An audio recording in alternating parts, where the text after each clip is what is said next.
పత్రిసారి దగ్గర నుంచి కబురు రావడం జరిగింది.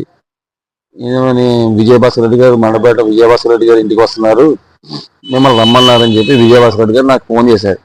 నన్ను ఎందుకు రమ్మంటారు, పత్రికలు ఎవరో నాకు తెలియదు, నేను ఎప్పుడైనా చూడలేదు, ఒకవేళ రమ్మంటే మా మేడం రమ్మని ఉంటారు, మా మేడం పంపిస్తానంటే కాదు నిన్నే రమ్మన్నారు.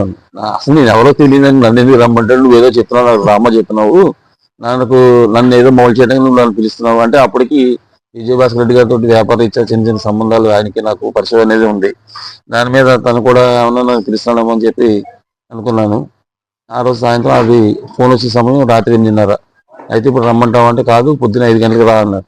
5 గంటలకు వస్తే ఆయన ఎక్కడ లెగిస్తారు, నువ్వు లెగిస్తావు కదా, నేను ఎటు లెగిస్తాను, 3 గంటల దగ్గర నుంచి నా పూజా పురస్కారం అన్నీ ఉన్నాయి కదా, నేను లేవడం అయితే జరుగుతుంది, సరే 5 గంటలకు బయలుదేరి వస్తానని చెప్పి ఆ రోజు 5 గంటలకు బయలుదేరి నేను మా మేడం ఇద్దరం వెళ్ళామండి. వెళ్ళినప్పటికీ బయట లాన్లో చైర్లో, ఈజీ చైర్లో సార్ కూర్చుని ఉన్నారు, రిలాక్స్గా ఉన్నాక వెళ్ళి మా మేడం సార్ కాళ్ళ దగ్గర కూర్చుని కాళ్ళు నొక్కడం మొదలుపెట్టింది. అక్కడ ఇంకా ఒకటే చైర్ ఉంది, ఎవరు లేరు, ఎక్కడ కూర్చోవాలో అర్థం కాలేదు నాకు, నుంచునే ఉన్నాను.